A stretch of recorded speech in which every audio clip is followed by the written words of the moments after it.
Muy buenas tardes a todos y todas. Mi nombre es Gonzalo Rúa.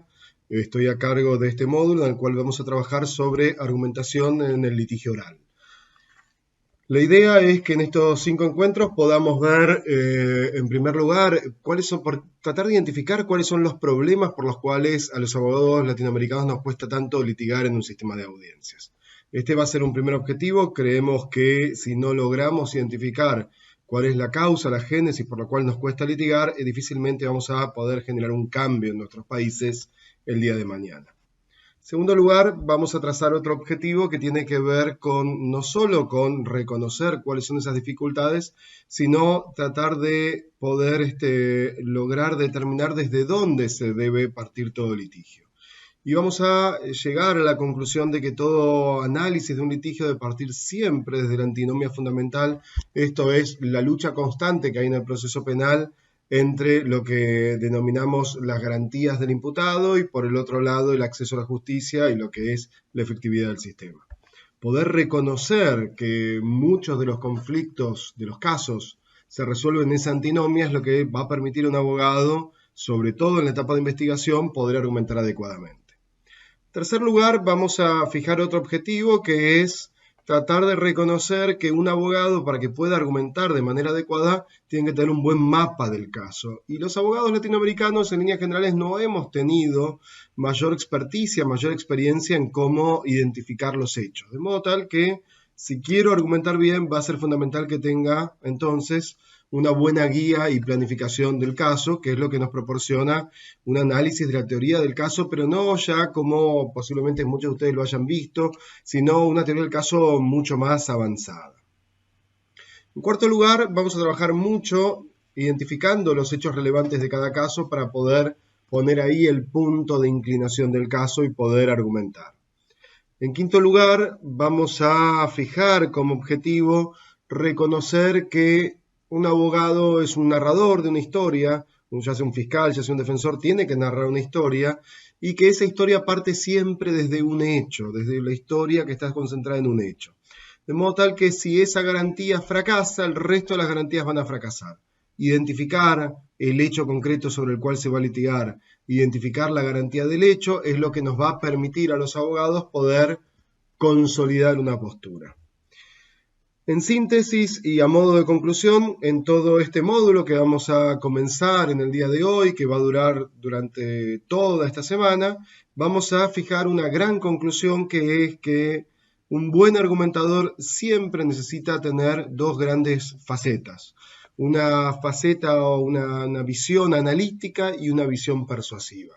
Es decir, yo no puedo ser persuasivo si los hechos en los que me baso realmente son hechos débiles, poco sólidos, poco creíbles o poco relevantes del caso. Del mismo modo, yo puedo tener una buena guía analítica, puedo tener una buena visión de cuáles son los hechos centrales del caso, pero si no soy persuasivo al momento de presentarlos, difícilmente obtengo un resultado favorable. De modo tal que entonces quedan todos ustedes invitados a comenzar a trabajar en este modo. Bien, vamos a comenzar entonces este primer bloque de este módulo haciéndonos una pregunta que parece bastante sencilla, pero que si uno no hace un análisis, un estudio de la situación, posiblemente se quede con respuestas poco convincentes y esté destinado de alguna manera a repetir los errores. Una pregunta central, me parece, para empezar a analizar cómo argumentamos los abogados latinoamericanos, que es la siguiente. ¿Por qué nos cuesta tanto litigar? ¿Por qué nos cuesta tanto argumentar a los abogados, digo, en líneas generales, ¿no?, latinoamericanos? ¿Y por qué esto no es así o no parece existir la misma dificultad en el mundo anglosajón? Poder responder esto nos va a permitir de alguna manera, quienes estén trabajando fuertemente en capacitación en sus países o estén trabajando en organización judicial, poder encontrar respuestas que nos permitan ubicarnos desde otro lugar el día de mañana. Y lo primero que uno encuentra como respuesta es, o una respuesta inicial sería, bueno, hay quienes creen que la reforma procesal penal es una utopía, que realmente no puede haber los cambios que la reforma realmente se puso al hombro, y terminan generando como una suerte de conclusión de que nuestra cultura es una cultura inicialmente escrita y que por eso cuando oralizamos nos cuesta tanto o genera tantas dificultades poder argumentar adecuadamente. Y creo que si uno llega a esta conclusión apresurada, aventurada, sería un gran error. En primer lugar, porque la historia de América Latina es una historia rica en discusiones, en peleas para obtener oralidad. En primer lugar, diría que la mayoría de nuestros países, todos nuestros países se han independizado, mejor dicho, su gran mayoría se ha independizado a comienzos del siglo XIX, y uno de los grandes puntos, uno de los grandes ejes que estaban detrás de la lógica de independizarnos tenían que ver con abandonar el modelo de justicia, el sistema de justicia penal monárquico español, en algunos casos portugués, básicamente europeo, en el cual lo que se establecía era un modelo de justicia en el cual se creía que el poder viene de Dios, y ese poder de Dios baja a los jueces y va bajando para que lo apliquen en nombre de ellos, en nombre de Dios, en nombre del monarca. Y ese sistema de justicia vertical, escrito, excesivamente formal, lo que termina por generar es que el sistema de justicia esté pensado en lograr que exista un control muy fuerte del monarca sobre el pueblo.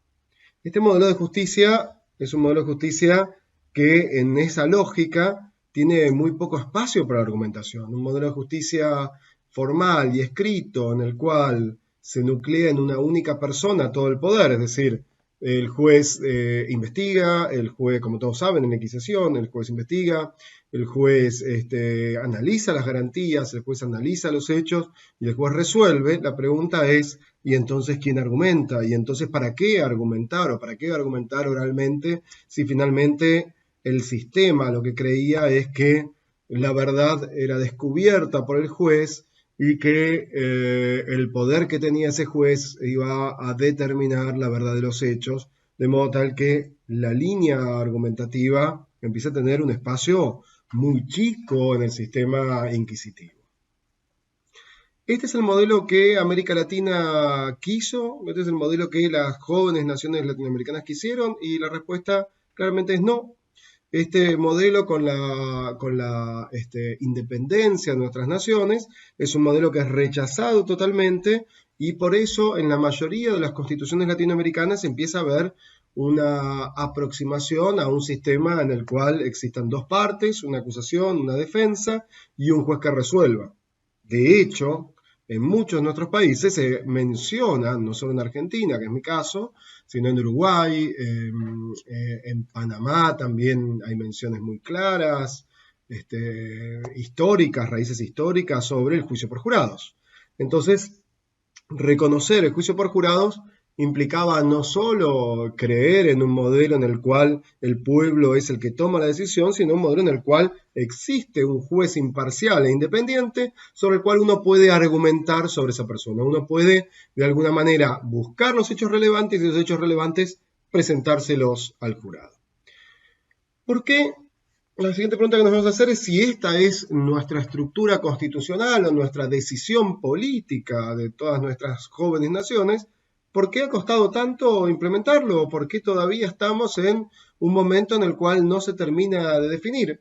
Y bueno, la historia latinoamericana nos muestra que llevar a la práctica ese modelo de justicia ha sido de un enorme esfuerzo, no solo de los constituyentes, sino de los primeros legisladores y todo el aparato político que trató de impulsar estos cambios y no lo logró. Si yo me fijo en mi país, en Argentina, voy a ver que hay un intento muy fuerte después de la independencia, después del dictado de nuestra Constitución. Hay un intento muy fuerte en 1873 por establecer el juicio por jurados con un proyecto que era de la Plaza González, en el cual lo que se buscaba precisamente era un modelo acusatorio en el cual las partes pueden argumentar sobre lo que creían considerado derecho después de que se produzca toda la prueba en un contradictorio a través de un juicio por jurados. Este es un punto que en algún momento habrá que buscar y hacer un análisis, un estudio más profundo respecto a las causas por las cuales este código finalmente es desechado. Incluso en ese momento hay una discusión muy fuerte en América Latina, en Argentina, sobre si correspondía seguir los modelos europeos napoleónicos, los códigos napoleónicos, o era mejor seguir, de acuerdo a nuestras constituciones, un modelo anglosajón. Finalmente va a ganar la primera visión, y la visión de códigos va a arrastrar de alguna manera todos esos impulsos de tener una justicia más republicana, más democrática, con mayor espacio para la argumentación. Ese modelo va a caer, y finalmente lo que ocurre, lo que termina por operar, que es muy rico entenderlo desde este lugar, incluso también para la argumentación, es que con la vuelta a la democracia en América Latina en la década del 80, se reabre nuevamente un escenario de discusión política en la cual lo que se genera es, nuevamente los países de América Latina empiezan a cuestionar el sistema de justicia penal por dos grandes razones. O tres, diría. La primera, una razón histórica, que ya le he mencionado, la necesidad de afianzar el modelo constitucional. En segundo lugar, diría que la aprobación de tratados internacionales y de convenciones generó la necesidad de nuestros países de verificar cómo estaba el derecho interno para adecuar ese derecho interno a las nuevas convenciones, a las nuevas reglas del sistema constitucional. Y en tercer lugar, diría que también hay razones fuertes para sostener que viniendo en ese momento, saliendo, mejor dicho, de dictaduras militares en toda América Latina, había una visión muy clara en el sentido de un código procesal penal o un sistema penal responde siempre a un modelo de Estado. El sistema penal que estaba vigente en los estados totalitarios latinoamericanos, en los estados militarizados latinoamericanos, respondía a ese modelo, y estaba claro que ese no iba a ser el modelo de justicia penal para América Latina.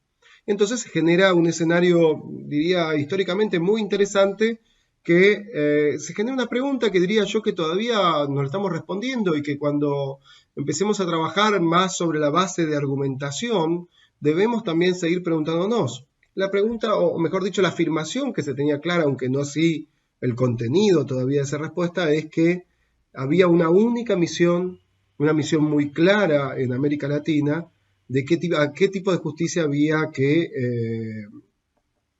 transitar, ¿no? Ya sea por lo que dijimos, por adecuarnos a los pactos internacionales, ya sea por salir del modelo totalitario, ya sea por la visión constitucional inicial de todas nuestras naciones.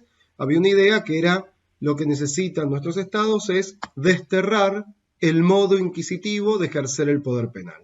Esa era la base, esa sigue siendo la base. ¿Cómo se logra desterrar el modo inquisitivo de ejercer el poder penal? Bueno, eso es muy complejo de definir, porque requiere un montón de respuestas en un montón de situaciones, que los invito, de hecho, en este momento, que se hagan una pregunta. ¿En sus países sigue habiendo un modo inquisitivo de ejercer el poder penal? Y yo no tengo ninguna duda de que la respuesta es que sí. El problema no es que la respuesta que sea afirmativa. El problema es que ustedes puedan identificar en dónde se ejerce de manera inquisitiva el poder penal. Cuando hablamos de ejercer inquisitivamente el poder penal, lo que estamos haciendo referencia es a aquellas decisiones que el modo en que se ejerce el poder penal, el modo en que se ejerce violencia, ¿no? Porque ejercer el poder penal es ejercer violencia, es el Estado ejerce violencia sobre un particular, sobre un imputado, solo que es violencia institucionalizada. Cuando lo hacemos de modo inquisitivo, lo que estamos diciendo es lo estamos haciendo de una manera autoritaria, porque no es racional, porque la forma en que se aplica no es igualitaria, porque la forma en que se aplica no es uniforme, porque la aplicación de violencia no busca ninguna respuesta concreta. Todo eso es una manera inquisitiva de ejercer el poder penal. Entonces, en la respuesta que surge en la década del 80, hay un momento muy rico en la historia procesal penal latinoamericana que diría que nos trasciende a las naciones, ¿no? Porque inicialmente hay un proyecto de código procesal penal con base muy sólida de prueba y sistema adversarial, que lo que buscaba era precisamente esto, es tener una justicia que frente a un juez imparcial con dos partes, que las partes puedan argumentar, y que al argumentar un juez resuelva, ¿no? Y ese modelo nace en una discusión inicial en Argentina en la década del 80, comienzos de los 80, con la vuelta a la democracia. Se le encomienda a Julio Mayer la redacción de un código procesal penal para ser aprobado y para que sea el nuevo código de la nueva democracia. Este proyecto finalmente, porque el radicalismo, que era la Unión Cívica Radical, que era el gobierno que estaba en Argentina en ese momento gobernando, va perdiendo fuerza, cae en saco roto y finalmente no se aprueba. Pero esto generó que ese código, de alguna manera, recale o se convierta en un proyecto y en un proyecto modelo, en un código modelo, que es el código modelo para Iberoamérica, que va a establecerse de esta manera y que gracias a ello va a terminar ese diseño llegando a Guatemala, cuando Guatemala sale a comienzos de los 90 de su guerra civil y necesita afianzar el sistema de justicia, lo va a adoptar y después los distintos países van a ir adoptándolo en América Latina, palabras más, palabras menos, van estableciéndolo.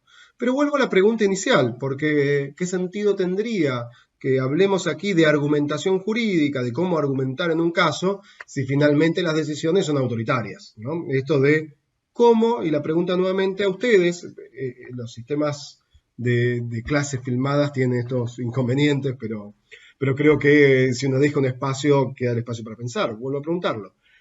Piensen cómo se ejerce el poder penal en sus naciones. ¿Cuál es el modo inquisitivo de ejercerlo? Y lo voy a ayudar como para orientar esta discusión, de alguna manera. ¿Los ministerios públicos fiscales en sus países dan el mismo tratamiento a casos análogos o depende del fiscal que toca en suerte? Si la respuesta es la B, la segunda, bueno, es un modo inquisitivo de ejercer el poder penal.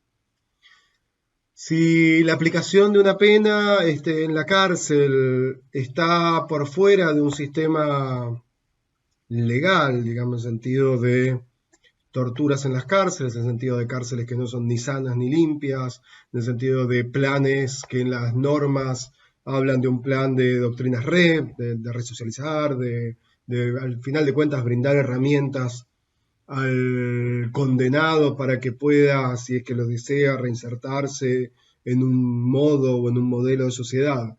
Y cuando uno ingresa a la cárcel esto no ocurre, bueno, ese es un modo inquisitivo de aplicar violencia, porque la violencia no tiene sentido. Si cuando un ministerio público fiscal castiga un hecho, no está analizando el mercado ilegal que hay detrás de esto, por ejemplo, si un fiscal detiene por flagrancia en un supuesto en el cual una persona tiene tenencia de drogas para comercialización, con fines de comercialización, pero lo detiene con una baja cantidad de droga, y no realiza investigación por encima de ese mercado, o lo mismo, detienen a una persona por el que tiene un vehículo robado, pero no se persigue el mercado ilegal de autopartes, de robos, no se persigue el narcotráfico, eso es aplicación de violencia estatal, ¿sí? Sin ningún sentido concreto. Esa violencia no va a lograr de alguna manera atacar un mercado criminal y por ende la sociedad va a seguir teniendo constantemente ese mercado ilegal porque no es atacado.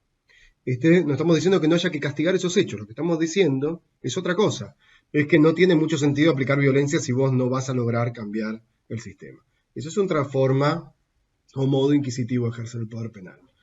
Y de esto podría seguir hablando, pero desde el enfoque que se les ocurra. Si piensan en las víctimas, lo mismo. Si una víctima no es escuchada, está siendo apartada del sistema y es un modo inquisitivo de ejercer el poder penal porque se le confisca el conflicto. Si una salida alternativa no tiene en cuenta las necesidades de la víctima y del imputado, es también un modo de ejercer violencia y un modo inquisitivo de ejercer violencia. Bueno, como verán, seguramente muchos de estos supuestos que les acabo de mencionar, en mayor o menor medida en sus países debe estar pasando esto. De modo tal que esa vieja ilusión que sigue vigente, que en la década del 80 se mencionaba cómo desterrar ese modo inquisitivo de ejercer el poder penal, vemos que sigue vigente, vemos que sigue presente. Y es muy difícil dar un paso en un proceso de reforma, de argumentar sobre un punto cuando vemos que lo que pasa finalmente en el sistema de justicia es que se sigue aplicando de manera poco democrática. Pero ¿qué es lo que ocurrió veamos, repasemos, fijados ya este punto, que digamos que es difícil poder avanzar en una argumentación jurídica si el modo de aplicar el poder penal, el sistema penal, sigue siendo bastante inquisitivo. Vayamos a otro punto. ¿Cómo avanzaron los procesos de reforma para entender? Porque también acá vuelvo a una frase de un viejo autor, quitémoslo de viejo, digamos, pero un autor clásico de la Reforma, en el cual se menciona, no voy a dar nombres porque esto generaría de alguna manera la imposibilidad de poder abrir un debate porque ese autor no está aquí, pero había un autor que mencionaba la reforma procesal penal como una utopía. Entonces lo que mencionaba es, se creyó que con la reforma iba a cambiar el sistema y finalmente esto no ocurrió. Y yo soy optimista y no creo que esto sea así, creo sinceramente que se han dado grandes avances, pero si uno mira, dice, bueno, desde la década del 80 comenzaron los procesos de reforma, si se quiere, más de comienzos de los 90, tenemos casi 30 años, sí, podemos decir 30 años, 90 al 2000, 2000, 2010, sí, 30 años de procesos de reforma, y uno dice, todavía sigue costando argumentar. Yo que trabajo, además de ser juez, trabajo en el INESIP, que es el Instituto de Estudios Comparados en Ciencias Penales y Sociales, cuyo presidente es Alberto Binder, y que hemos trabajado hace 29, 30 años, hemos trabajado en todos los países en procesos de reforma. Siempre que estoy dando una clase o viajando, trato de ver cómo se litiga, y realmente hay que reconocerlo, el litigio lejos está de encontrarse en un punto alto de nivel. De modo tal que, vuelvo a repetir, hacer un repaso por la historia del proceso de reforma también nos va a permitir llegar a la conclusión de por qué todavía en las audiencias se argumenta mal. Como ustedes habrán escuchado en estos años, los procesos de reforma en América Latina comenzaron en la década del 90 y fueron evolucionando. Y por eso siempre mencionamos que inicialmente el proceso de reforma lo que elaboró fueron códigos acusatorios que nosotros llamamos de primera generación. ¿Por qué lo llamamos de primera generación? Porque la finalidad que tenían era una finalidad bastante sencilla y bastante simple, que era, me refiero a los códigos sobre todo que se dictan en la década del 90, del siglo pasado, y el objetivo que tenían era muy sencillo. El objetivo tenía que ver con, de alguna manera, establecer inicialmente el juicio oral. En América Latina prácticamente no tenía juicio oral. Y era importante no solo eso, sino de alguna manera establecer la existencia de un Ministerio Público Fiscal para salir de ese viejo modelo de juez de instrucción. Y estos códigos que vamos a hablar en Argentina se dicta a nivel federal, un código en algunas provincias, como en la provincia de Buenos Aires, tenemos en Bolivia, en 1999 también aparecen los primeros códigos acusatorios, Costa Rica del 96, El Salvador del 97, Guatemala, que hemos mencionado, del 92, Venezuela del 98, son los primeros códigos acusatorios de primera generación.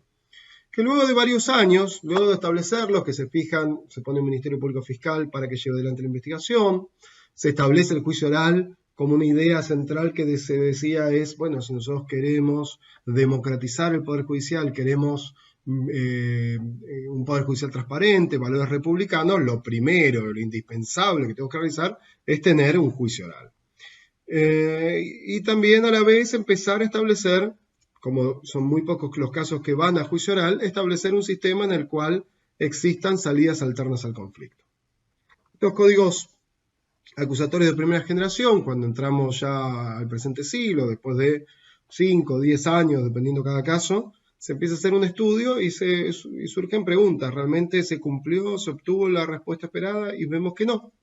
Que el gran problema que tuvieron los primeros códigos acusatorios de primera generación, y ahí lo voy a unir con la idea de argumentación, es que estos códigos terminaron teniendo todavía investigaciones muy burocráticas. La investigación de estos primeros códigos acusatorios de primera generación mantuvieron la lógica, la inercia del modelo anterior. Me refiero a los modelos inquisitivos, en los cuales todo es por escrito, todo es muy lento, todo es muy ritual. Siempre lo que menciono es que es como una suerte de juego de la oca. Esto es, si usted no cumple con determinados requisitos, retrocede 3 casilleros. Entonces, le faltó una firma, retrocede, eso no vale. Realizó otra actividad, pero olvidó notificar a una parte, eso no vale. Ese sistema, en los primeros códigos acusatorios, no va a variar y la investigación va a seguir siendo lenta, que termina por generar que las respuestas son pocas.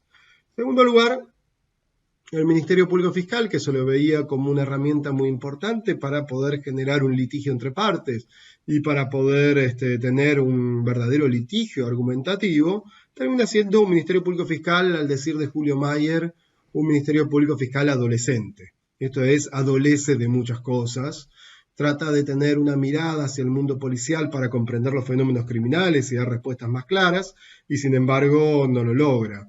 Trata de tener una mirada hacia el litigio para tener fiscales argumentativos. Esto por eso se lo mencionaba claramente, Alberto Binder lo mencionaba claramente como una institución bifronte.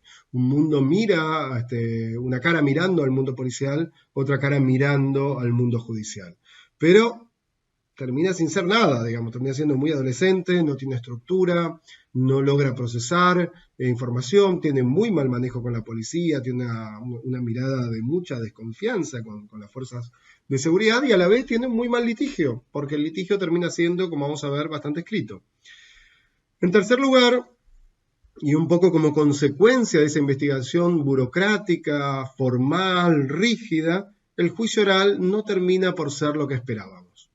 Uno se imaginaba inicialmente un juicio oral en el cual el fiscal presentaba en la audiencia todas sus evidencias, inicialmente prometía qué es lo que iba a presentar, lo producía en la prueba bajo un modelo bien anglosajón que todos nosotros conocemos, hayamos estado o no en Estados Unidos, en Inglaterra o en cualquier país que tenga un sistema anglosajón. O lo pueden ver en las películas también. Lo cierto es que ese juicio oral no llega de esa manera y que finalmente uno argumentaba sobre la prueba. Llega un juicio oral que termina denominándose que el juicio oral termina por ser la teatralización de la investigación. Y bueno, ¿quién puede argumentar sobre evidencias que no ha presenciado? ¿Quién puede argumentar sobre pruebas en las cuales no participa en la producción y que no tienen ningún tipo de impulso ni de posibilidad de decidir cómo se presenta? Es decir, yo cuando presento una prueba, cuando tengo la posibilidad de presentar una prueba, ¿qué es lo que hago? Elijo cómo la presento, en qué orden. Elijo no solo qué testigo va a declarar primero, sino cómo va a ser el relato del testigo. A través de mis preguntas lo voy realizando. Y si bien eso no es argumentar, sí es contar una historia persuasiva para una argumentación posterior. Cuando yo en la prueba no tengo ninguna posibilidad de producirla de una manera o de otra, la pregunta es ¿qué es lo que voy a argumentar? Entonces, como se dan cuenta, la teatralización del juicio oral genera ya de por sí que la posibilidad de argumentar adecuadamente sea bastante escasa. Y si tenemos una escasa posibilidad de argumentar, la pregunta es ¿por qué las universidades o por qué los posgrados, tanto en grado como en posgrado, los colegios de abogados en sus capacitaciones, van a preocuparse por cursos de argumentación oral? Y la respuesta es no tiene ningún sentido. En cuarto lugar, diría que estos primeros códigos empiezan a establecer algunas salidas alternas al conflicto, pero esas salidas alternas al conflicto terminan siendo excesivamente rituales y formales, además de ser bastante escasas. Es decir, hay una mirada todavía inquisitiva, modo inquisitivo de ejercer el poder penal, hay una mirada inquisitiva en el conflicto en el cual se cree que el conflicto es del Estado y no es del imputado y la víctima. Entonces, bajo esta creencia que el conflicto es del Estado, ¿qué es lo que va a ocurrir? Las partes tienen poca incidencia en ese conflicto y ese conflicto se resuelve, o mejor dicho, no se resuelve, pero se intenta resolver de una manera formal. Cualquier salida alterna al conflicto va a tener poco control, va a tener poca aplicación y va a tener respuestas poco satisfactorias. Por último, el gran problema que nos deja también los primeros códigos acusatorios en la región, es que la defensa sigue siendo excesivamente formal y con pocas posibilidades de dar respuestas satisfactorias. La conclusión: primeros códigos acusatorios década del 80, fines del 80, ¿sí? Pasan todos los 90, llegamos a comienzos de este siglo, han pasado 10 años, 15 años de procesos de reforma, de cambios, de discusión, pero el litigio sigue siendo malo.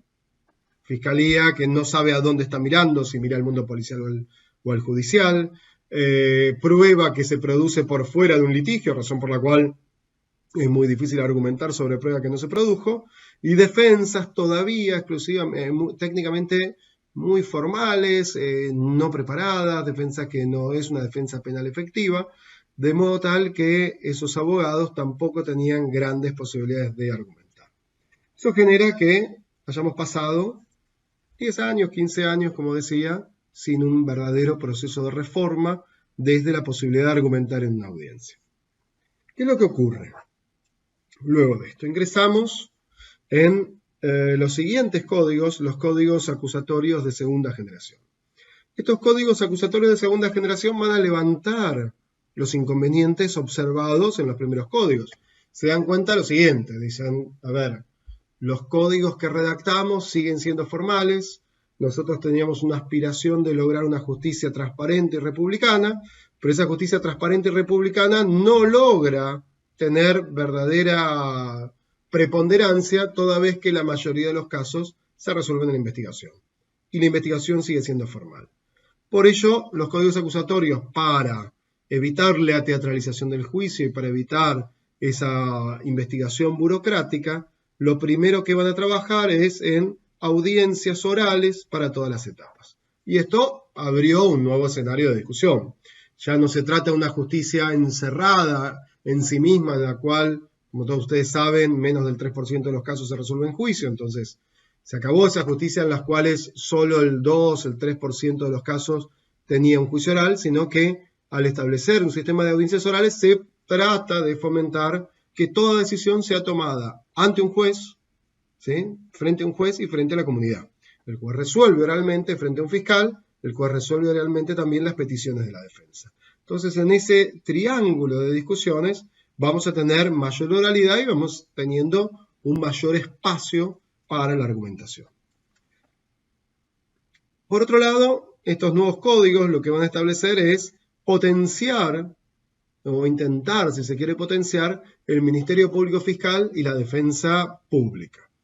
¿Para qué se trata de potenciar? Bueno, el Ministerio Público Fiscal para evitar la selectividad del sistema que ya habíamos mencionado que no tenía ningún tipo de cambio estructural porque persigue solamente la flagrancia. La defensa se va a buscar una defensa penal que sea más efectiva, que pueda tener en algunos casos cuerpos de investigadores y que pueda realizar su propia investigación. Así puede lograr litigar. Y a la vez también se va a trabajar fuertemente no solo en la oralidad y en las organizaciones, sino en un tercer gran eje que es ampliar las salidas alternas al conflicto. Esta idea que ya es reconocida y que ya era reconocida en el sentido de que el conflicto le pertenece al imputado y a la víctima y no al Estado, esa idea empieza de alguna manera a erosionar de manera lenta el sistema normativo y se empieza a dar un mayor espacio, mayor alcance para que no sean excepcionales los casos en los cuales imputado y víctima pueden llegar a un acuerdo, sino que la regla sea la inversa. Que la mayoría de los casos puedan acordar salvo cuando existe un interés público preponderante. Entonces habrá que definir cuál es ese interés público preponderante. Esto va a generar un nuevo desafío. Ya ahora no estamos hablando de aquellos códigos en los cuales había poco espacio, sino que ahora directamente lo que tenemos es, desde lo normativo, si se quiere, un espacio genuino para que los litigantes puedan presentar ante un juez sus propias evidencias y sus propias líneas argumentales. Y, por otro lado, al desformalizar la investigación, se logra también que el juicio oral, de alguna manera, empieza a dejar de ser la teatralización de lo que ocurre en la investigación. De alguna manera, ese juicio oral pasa a ser un sistema en el cual empieza a haber mayor espacio para que las partes presenten su línea argumental. La pregunta que les hago yo ahora es, ¿esto se logró? ¿Realmente creen que el sistema procesal penal latinoamericano ha logrado todos estos resultados? Dejo que piensen un instante qué resultados se han logrado en sus países, qué resultados todavía no han sido efectivamente logrados.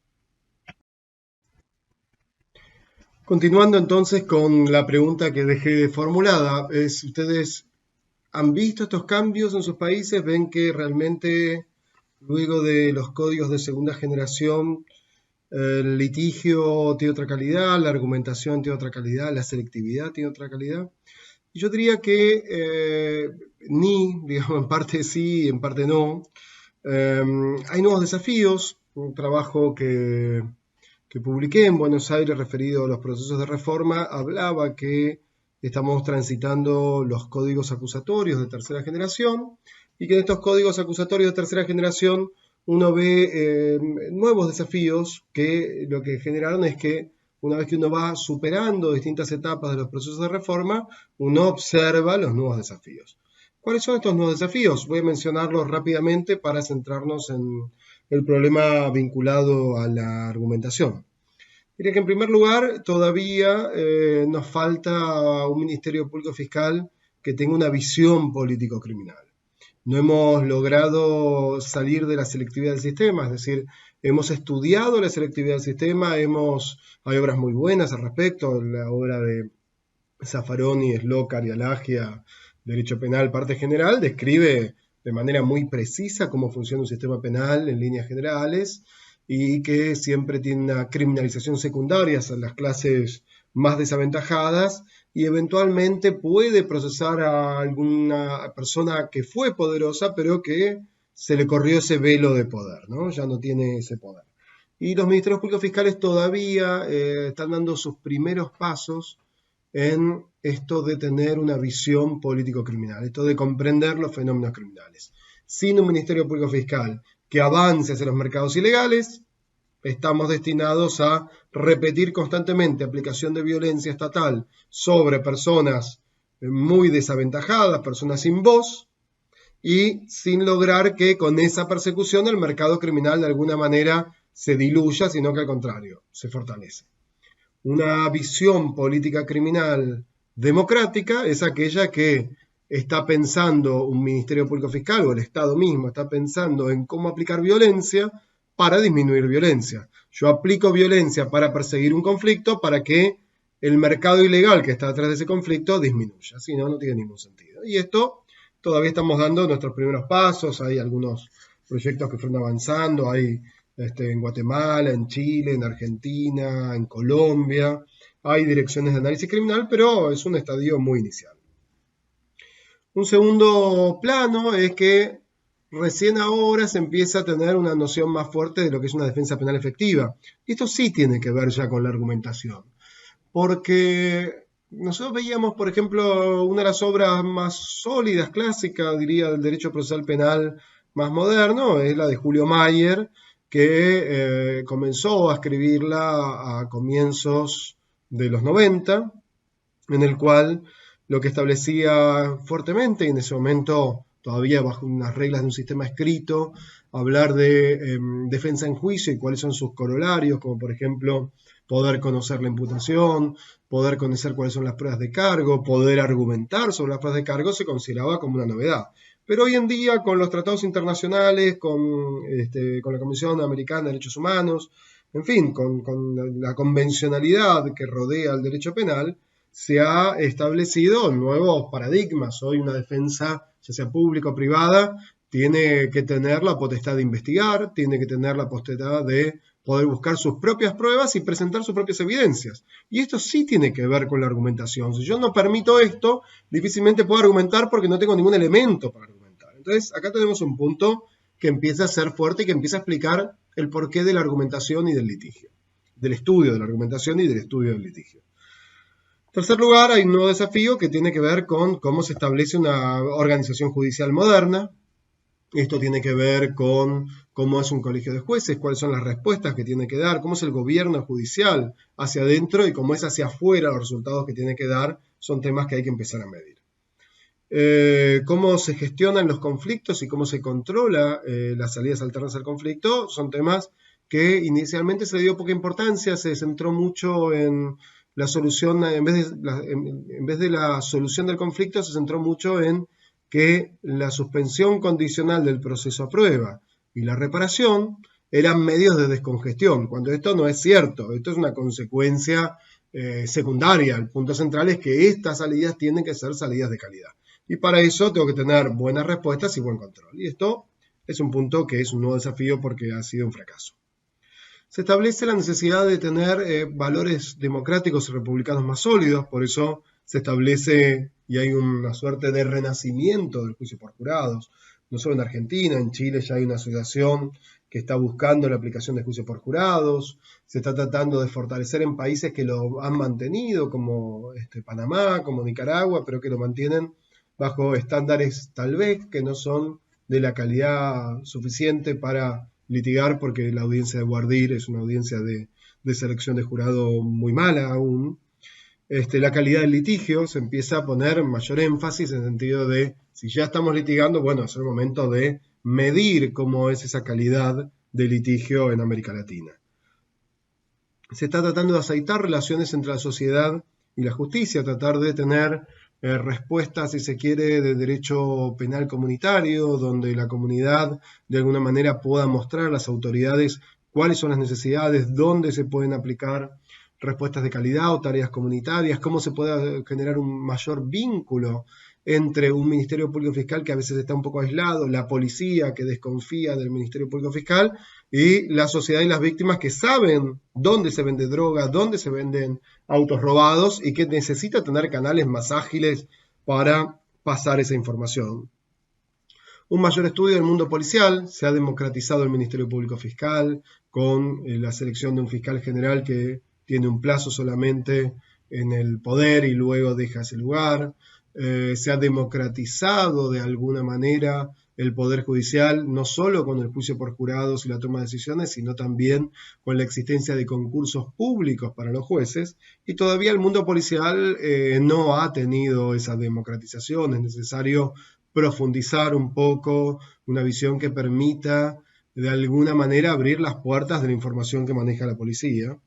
Y por último, para que esto no sea una utopía y no sea al final de cuentas un sistema hipócrita, todavía estamos muy débiles en cuanto a la forma en que se cumple la pena. Realmente la situación carcelaria en América Latina, quien ha tenido la posibilidad de recorrer cárceles, se va a dar cuenta que es realmente penoso. Entonces estos son los desafíos que empieza a haber, nuevos desafíos que seguramente nos van a llevar 10 años de discusiones. Y estos desafíos marcan, como decía en la agenda, nuevas necesidades para mejorar la argumentación en el litigio oral.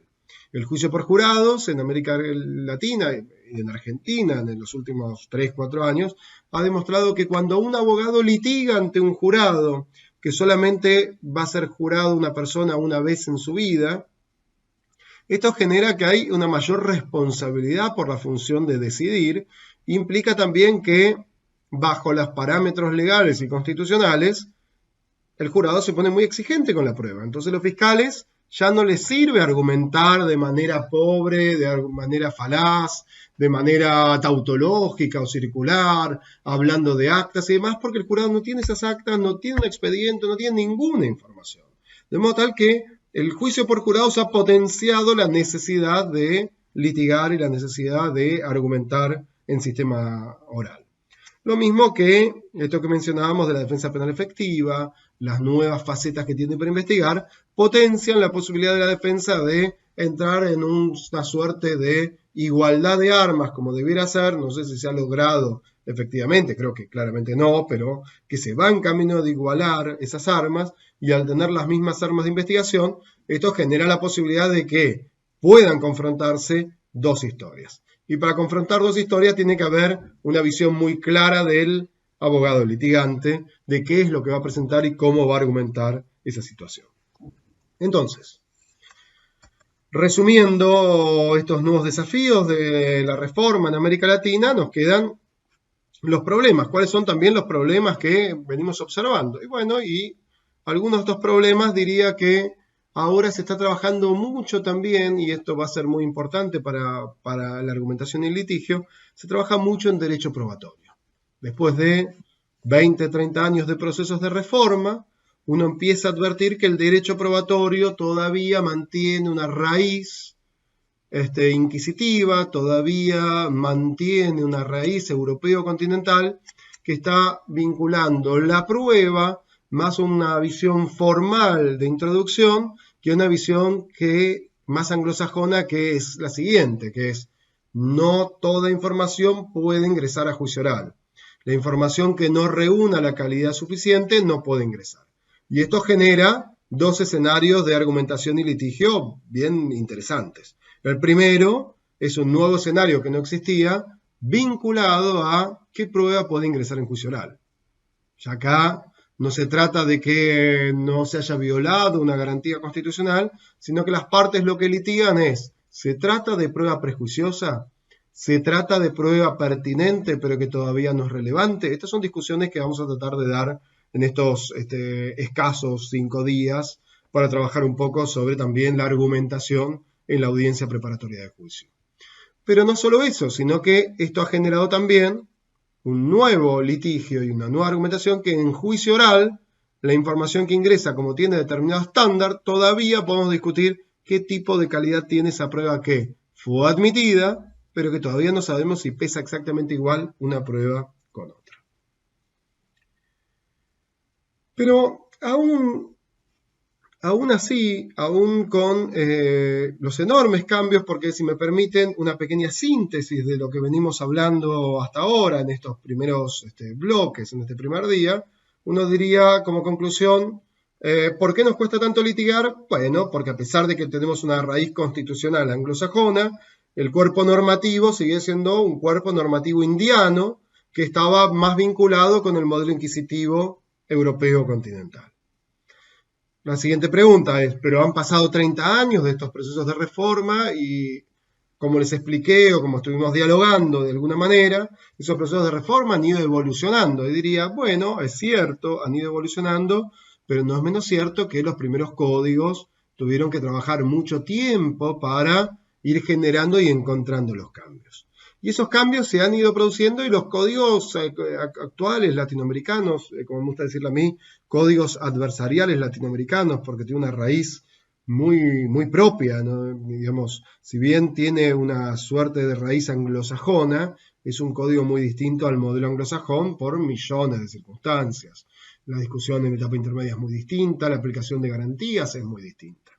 Entonces es un código propio. Pero entonces la pregunta es: si ha habido todos estos cambios, ¿por qué todavía uno observa ciertas audiencias desde una visión más bien formal? ¿Por qué todavía nos sigue costando este cambio de paradigmas? Y diría que la respuesta a por qué todavía nos sigue costando hay que encontrarla en la hermenéutica del derecho procesal penal. La hermenéutica del derecho procesal penal, que Alberto Binder ha trabajado fuertemente en su obra más reciente, en la cual todavía sigue escribiendo. Ya ha escrito 4 tomos. En el tomo 1, de Derecho Procesal Penal de Alberto Binder, Alberto menciona el tomo como hermenéutica y menciona que el gran problema, uno de los grandes problemas, y desde ahí hay que interpretar y hay que estudiar el derecho procesal penal, es que las interpretaciones de las nuevas normas del sistema adversarial todavía son interpretadas bajo el viejo paradigma del sistema inquisitivo. Y si nosotros estamos aplicando o estamos generando nuevo derecho procesal penal, pero ese nuevo derecho procesal penal es interpretado necesariamente hacia un sistema inquisitivo, difícilmente logremos tener los cambios esperados. Por eso creemos fuertemente, y este es uno de los desafíos que les planteo, no se puede estudiar, ni siquiera se puede estudiar argumentación jurídica y litigio sin entender la hermenéutica del derecho procesal penal y sin entender cuáles son las dos corrientes que están constantemente en conflicto, cuáles son los dos grandes escenarios que entran en conflicto. Y diría que, vuelvo a la pregunta, entonces, ¿por qué o cuál es el motivo por el cual se observa todavía cierto sistema de audiencias de una manera más bien formal? Y diría lo siguiente. Todavía a los abogados latinoamericanos, y hasta tanto no resolvamos esto, no vamos a avanzar, nos cuesta mucho comprender y salir de una visión de trámite, salir de esa visión de trámite del proceso penal a una visión de gestión de conflictos. Acá está el punto central. Si yo sigo viendo el derecho procesal penal como un trámite en sí mismo, ¿sí? Si yo veo como un trámite en sí mismo, lo que va a generar es que las respuestas, la argumentación, la calidad del litigio, siempre sea visto como un trámite, como un punto en el cual es necesario pasar, como una suerte que decía antes del juego de la oca, distintas etapas o estadios hasta llegar a la etapa final. Y esto no permite no solo gestionar un conflicto en sí, el conflicto del imputado, el conflicto de la víctima, el dolor de la víctima, los derechos y garantías tutelados por la Constitución del imputado para que puedan resolver su conflicto, sino que no solo no resuelve el conflicto, sino que nos deja en un escenario donde pareciera ser que todo vale exactamente igual. Y esto se ve de manera muy clara, digamos. De hecho, los primeros autores de derecho procesal penal definían al derecho procesal penal como una suerte de conjunto de actos procesales concatenados que necesariamente o posiblemente nos deriven en la decisión final. Y esta no puede ser nunca una definición del derecho procesal penal. Un derecho procesal penal moderno tiene que ser interpretado como aquel sistema que busca una solución al conflicto. A veces esa solución al conflicto será una solución que de alguna manera pacifica el conflicto, porque lo encausa, le busca una solución, termina generando una respuesta de reparación, y otras veces esa decisión no va a permitir una reparación y lo que va a generar es petrificar el conflicto, es decir, la violencia no la va a aplicar el imputado sobre la víctima ni la víctima sobre el imputado, sino que la violencia la va a aplicar el Estado, pero la va a aplicar bajo determinadas reglas, va a aplicar esa violencia de manera institucionalizada. Desde el otro lado, de la visión del trámite, difícilmente vamos a avanzar. Entonces, vamos a mencionar como tres grandes problemas para el litigio y para la argumentación, y el primero está vinculado a la visión del trámite.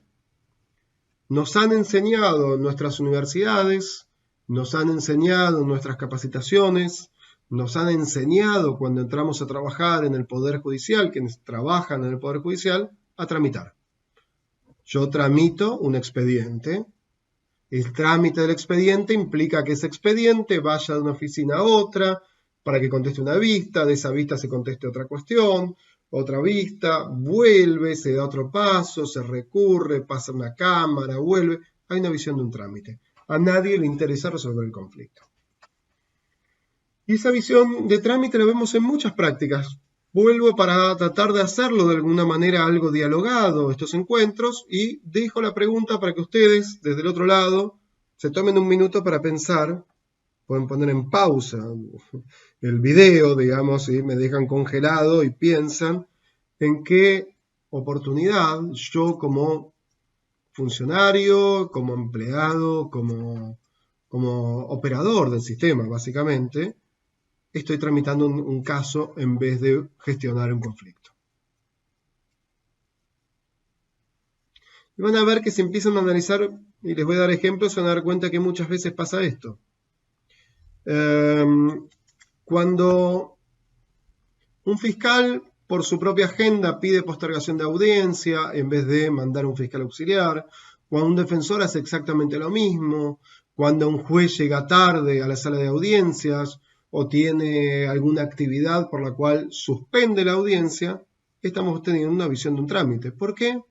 Porque no nos está interesando la posibilidad de gestionar el conflicto, la posibilidad de que las partes hayan concurrido y que se vayan sin respuesta, la posibilidad de que esa respuesta sea lo más pronto posible y evitar lo que puede pasar en varios casos, que es una escalada de violencia. Yo no resuelvo un conflicto chico, la víctima hace una denuncia, esa denuncia entra en un trámite que demora, la víctima siente que no es escuchada frente a otro ataque del imputado, o queda victimizada, o redobla la apuesta y ataca a la víctima también. Entonces, un conflicto que inicialmente parecía fácil de resolver si había una autoridad, en poco tiempo termina siendo un conflicto que empieza a ser mucho más complejo de disolver, mucho más complejo. Entonces, postergación de audiencia es un modelo o un ejemplo en la cual hay una visión de trámite.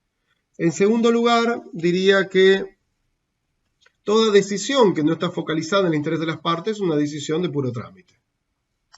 La víctima pide acuerdos, pero no es escuchada y el caso sigue avanzando. El imputado, el imputado le habla con el defensor y le pide tratar de terminar cuanto antes el proceso, pero el defensor le dice, vamos a esperar hasta la audiencia de juicio oral para llegar a un acuerdo.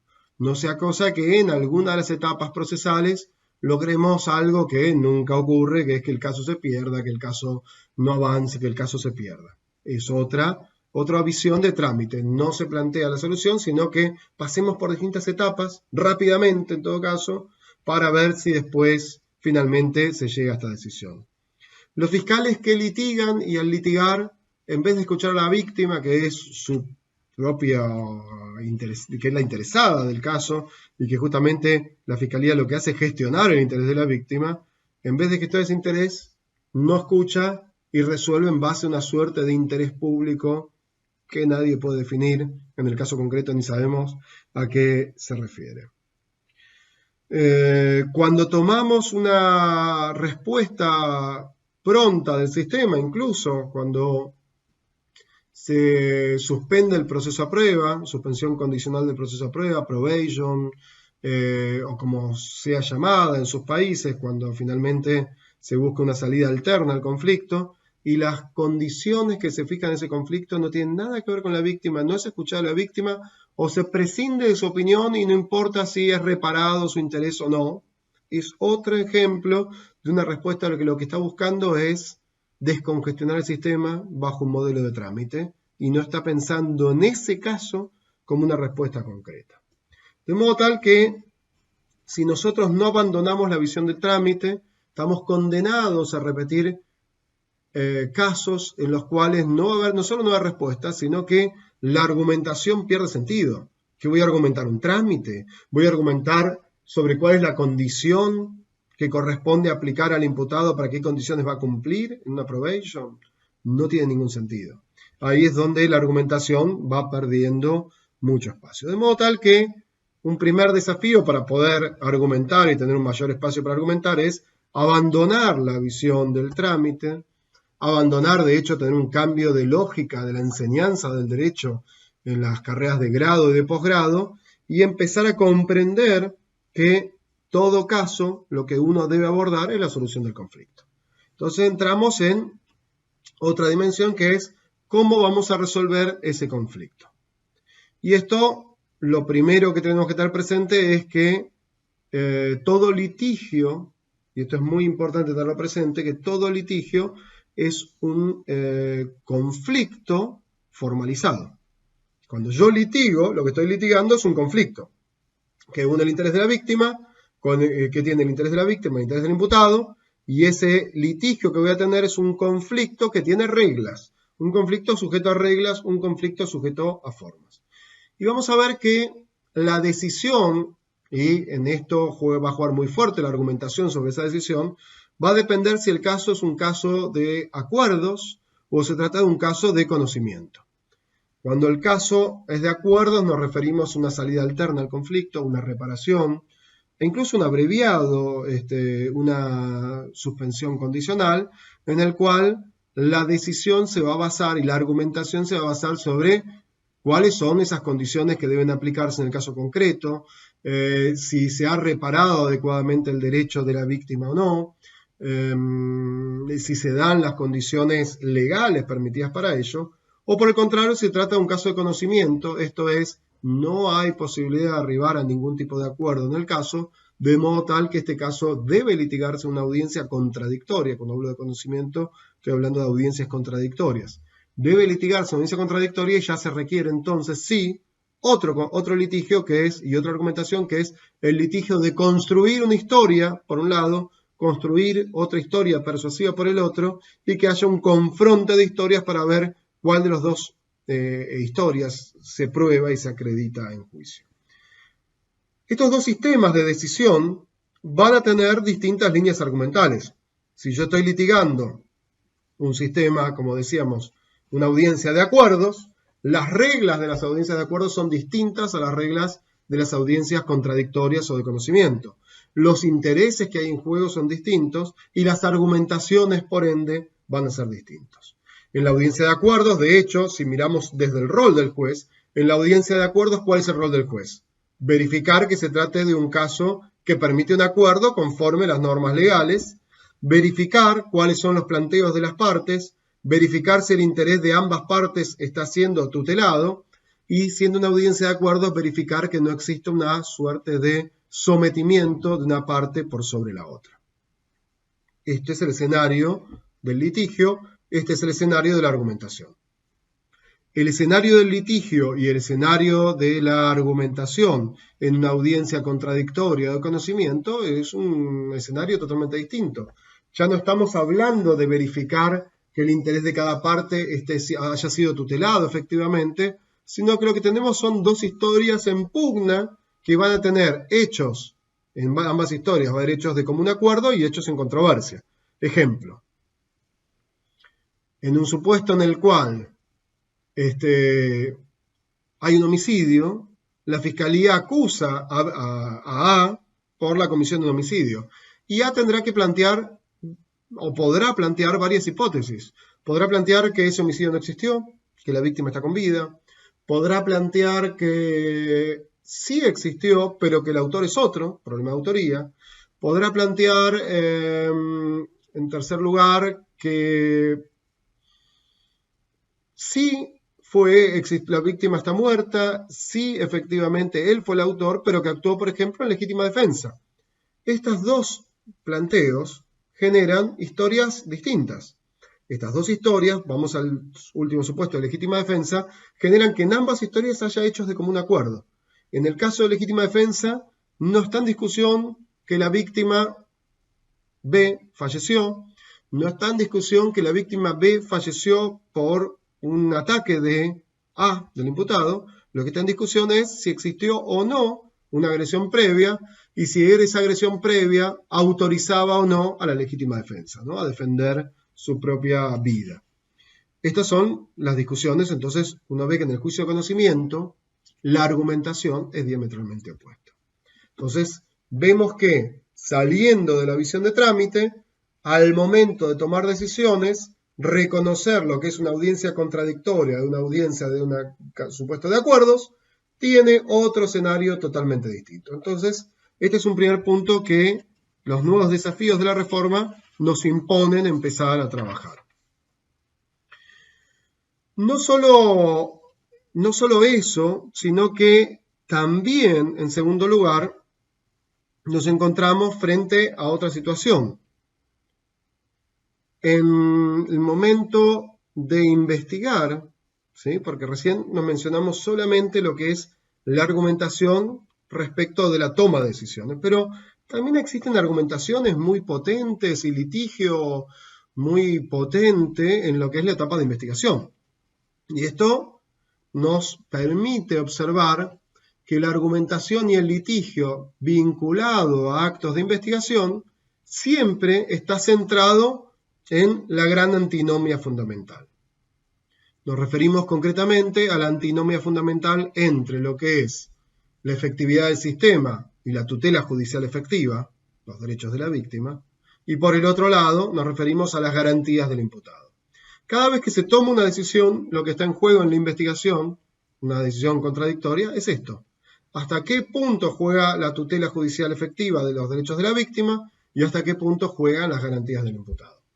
Estos los códigos lo rigen en Latinoamérica y en todos lados. Todo código rige este punto, pero no fijan todos los puntos en discusión. Es decir, ejemplo, si yo quiero ingresar a un domicilio de una persona como Estado, ¿requiere orden judicial?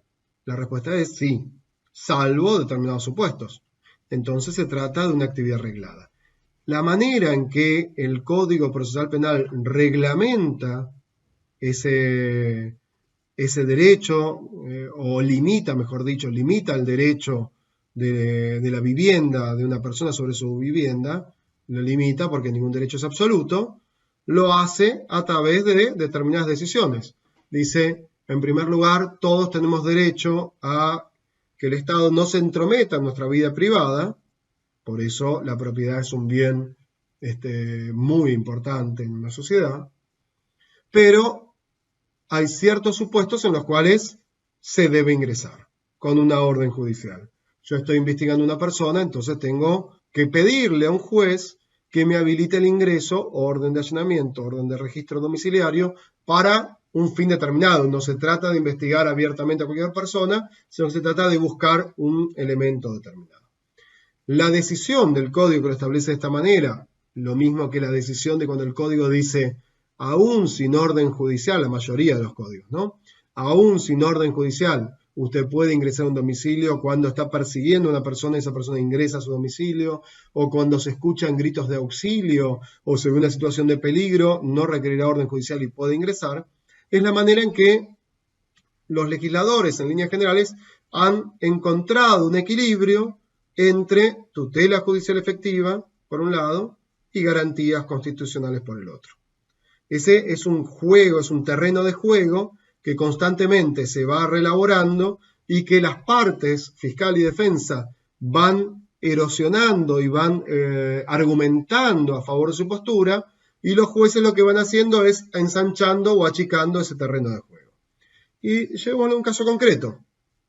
Esto es un caso que solemos dar con Alberto Binder en los posgrados, y se trata de ver hasta dónde juegan esos dos grandes principios: tutela judicial efectiva versus garantías en la investigación. Ejemplo, viene un fiscal y pide a un juez una orden de allanamiento a todos los domicilios de una zona portuaria, ¿no? Dice, sabemos que va a llegar un cargamento de drogas, un cargamento muy grande, pero no podemos saber en qué departamento en qué lugar va a quedar. Sabemos que va a llegar al puerto y puede ser cualquiera de estos 50 hangares. Necesitamos que nos habilite a ingresar esos 50 hangares, sin determinar cuál de ellos. No solo eso, sino que también necesito que nos lo habilite por un mes, porque sabemos que en un momento estamos haciendo tareas de vigilancia y sabemos que de un momento al otro puede caer ese lugar. ¿El juez debe dar el allanamiento o no? Si esto fuese un curso, se votaría y veríamos que posiblemente la mayoría de ustedes diga no, me parece que es demasiado lo que pide el fiscal, que investigue un poco más, porque no puede definir, no puede dejar tan abierto 30 días. ¿Por qué 30 días? ¿Por qué no 10? ¿Por qué no 20? Entonces posiblemente el juez le diga, señor fiscal, váyase, hable con su fuerza de seguridad, investigue un poco más y vuelva cuando tenga algo mejor. ¿Qué es lo que pasó en esa decisión? ¿Qué es lo que pasó en esa argumentación? ¿No? Porque en esa argumentación, si bien no está la defensa porque es una audiencia unilateral, hay un fiscal que está pidiendo. El fiscal está argumentando y lo que tiene que argumentar es cuáles son las razones de peligro, por qué necesita una orden tan abierta, cuál es el peligro y cuál es el peligro para la sociedad de que ingrese ese cargamento, de qué manera va a repercutir. Son hechos que uno tiene que ir argumentando. Si esta fue la respuesta que ustedes adoptaron, que le dijeron ustedes en sus cursos, en sus domicilios, con sus computadoras, llegan a esta conclusión, entonces uno diría, bueno, si esta fue la respuesta del juez, el fiscal sigue investigando, habla con la policía, hace un esfuerzo enorme y dice, mire, ya logré reducir, no quiero 50 hangares, no quiero 50 domicilios, lo que quiero es 10. Me arriesgo a perder la prueba, pero estos 10 creemos que basta. Y no solo estos 10, sino que lo que le voy a pedir también es, en vez de 30 días, se lo pido por 15 días. Porque averiguamos y creemos que puede ser que al inicio era mucho y que en esos 15 días en el medio va a estar bien. Entonces un juez votaría nuevamente, y tal vez algunos jueces ya dicen sí, me parece suficiente, otros digan no, no se entiende por qué 15 días, no es serio que antes pidió 30 días y ahora 15 días, ¿por qué 10 domicilios? Y este juego constantemente se está jugando esta discusión, hasta dónde juega y hasta dónde no. Y lo voy a llevar también, si quieren, otro punto que seguramente vamos a ver durante la semana. No solo pasa en esto, sino que también lo que se va a discutir cuando hablamos de tutela judicial efectiva versus garantías es cuál es el agravio constitucional que tiene una parte respecto de esto. Ejemplo, se presenta un abogado, un imputado, perdón, a una intimación de formulación de cargos, intimación de los hechos, se presenta sin abogado defensor. La pregunta que les hago es, ¿esto afectó las garantías constitucionales del proceso? Y la respuesta que les doy es, depende. Si el imputado no declaró, no hay ninguna afectación. Si el imputado declaró, bueno, depende de lo que haya declarado. Tal vez el abogado al día siguiente va a la fiscalía y ve la declaración y dice, wow, nunca se me hubiese ocurrido una declaración tan brillante, tan buena, aparte después espontánea, es creíble, no hubiese tenido un recurso mejor que este, no tengo ningún agravio. Entonces la discusión que vemos en el litigio y en la argumentación para el litigio es que en la investigación hay una discusión genuina entre hasta dónde juega la tutela judicial efectiva, hasta dónde juegan las garantías constitucionales y hasta dónde juegan los agravios. Por eso, un recurso que siempre menciono es que cuando uno analiza esta antinomia fundamental, si ve afectada una garantía, tiene que hacerse las siguientes preguntas. La primera pregunta es, ¿cuál es el principio afectado? La inviolabilidad de domicilio, la defensa en juicio si declaró sin el imputado. ¿Cómo se encuentra regulada legalmente? ¿Se exige orden judicial para ingresar a un domicilio? ¿Se exige la presencia del abogado defensor cuando se intima de los hechos a un imputado? La tercera pregunta, ¿cuál es el agravio? ¿Hubo realmente un agravio? ¿En qué consiste? Si no hay agravio, la respuesta, la pregunta siguiente, el cuarto punto va a ser, ¿cuál es el remedio? Si no hubo agravio, el remedio es que el acto no generó ningún tipo de agravio, entonces se lo tiene por convalidado. Si hubo un agravio, la respuesta será posiblemente la nulidad del acto procesal, la exclusión de la prueba que se derive de ese acto. ¿Y cuál es el quinto punto? El alcance. ¿Solo se excluye esa prueba o también las pruebas que se derivan de ese hecho?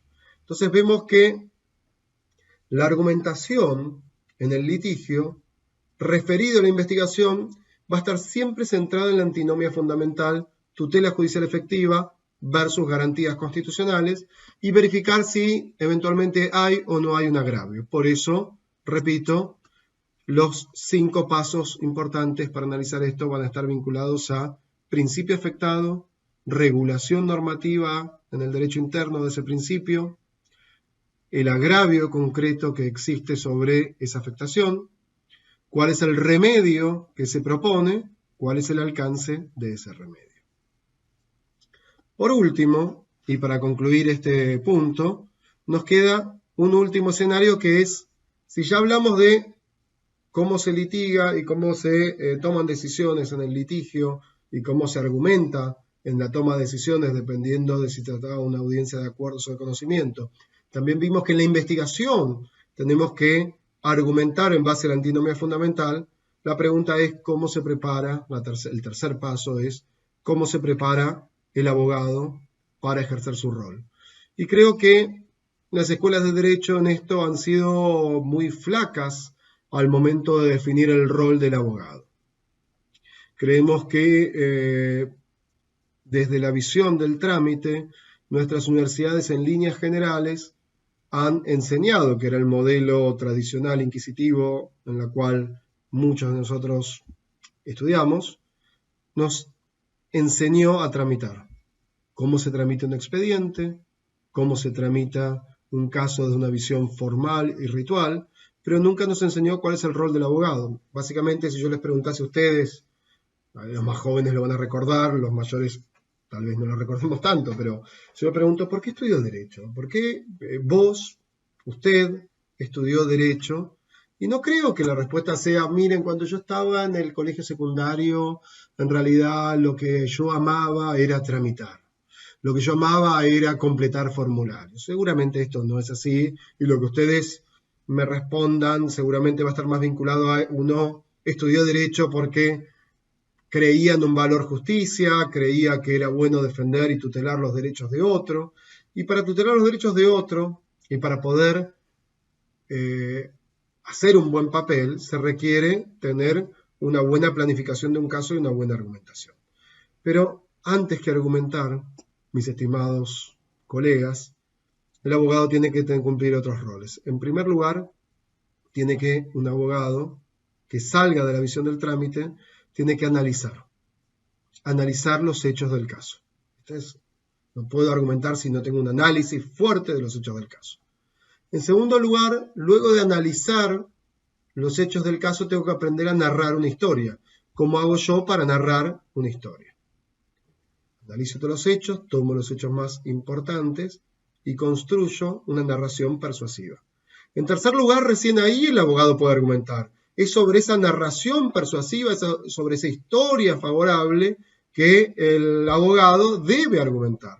En cuarto lugar, el juez debe decidir. Estos son los cuatro y el abogado decidir hacia dónde lleva el caso. Estos son los cuatro grandes ejes del rol del abogado.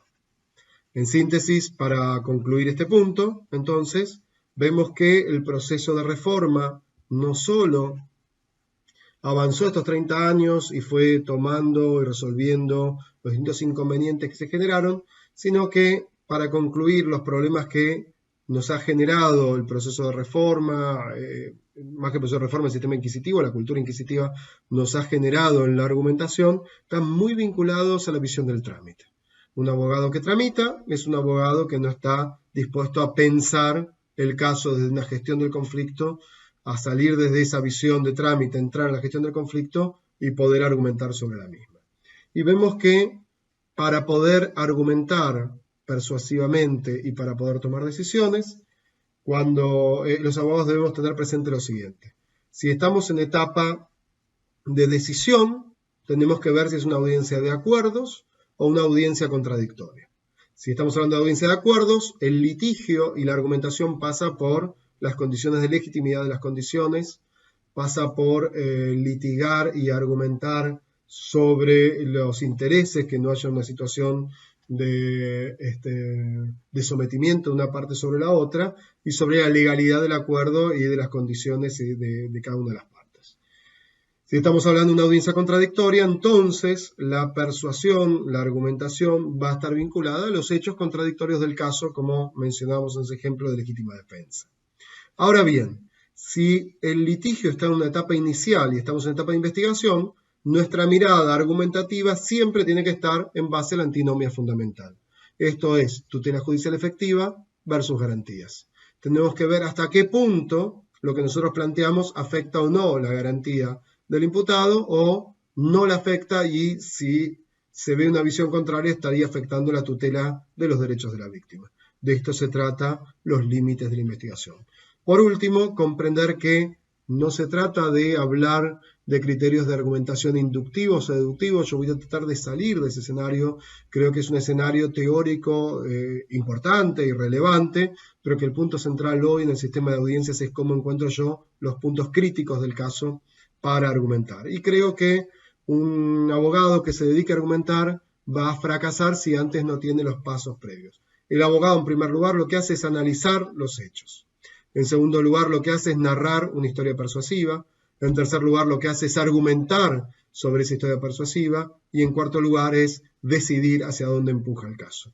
Entonces, con este punto, dejo por cerrado este pequeño módulo, este pequeño extracto de información para pasar a un nuevo punto.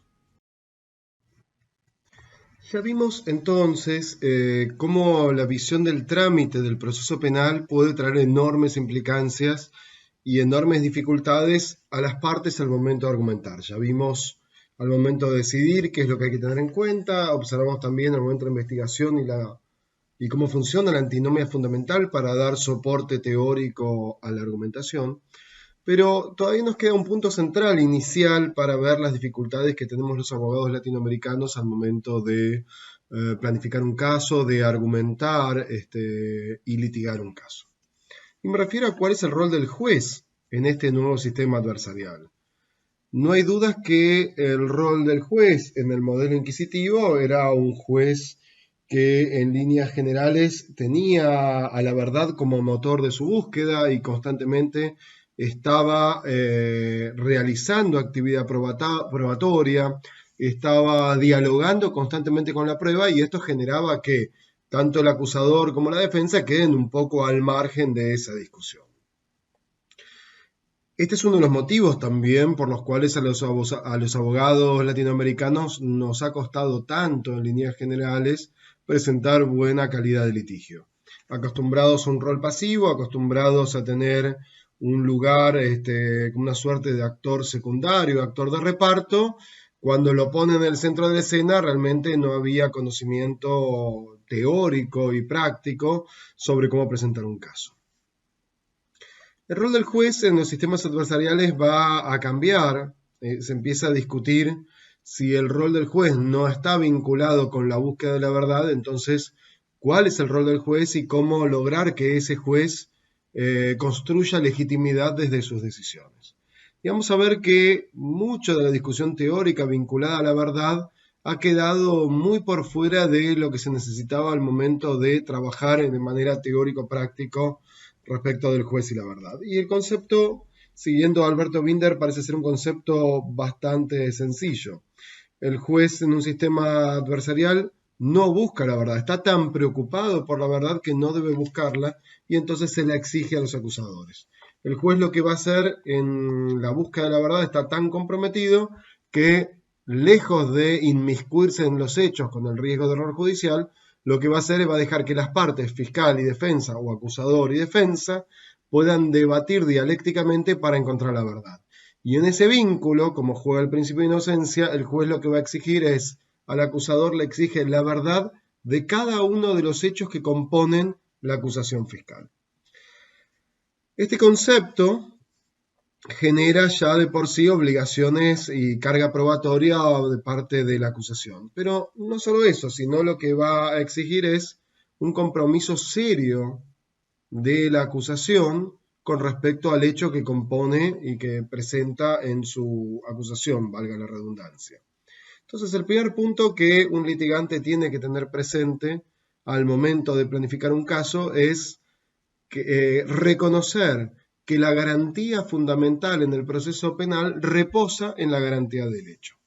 Si nosotros observamos bien cómo confluyen las garantías desde el derecho penal, cómo confluyen las garantías desde el derecho procesal penal, vamos a advertir que, si bien históricamente ha habido como una suerte de divorcio entre el derecho penal y el derecho procesal penal, se consideraba que el derecho procesal penal acompañaba al derecho penal, lo cierto es que de una mirada mucho más estratégica e inteligente vamos a comprobar que hay un punto en común del derecho penal de fondo, el derecho sustantivo, y el derecho procesal penal o el derecho adjetivo.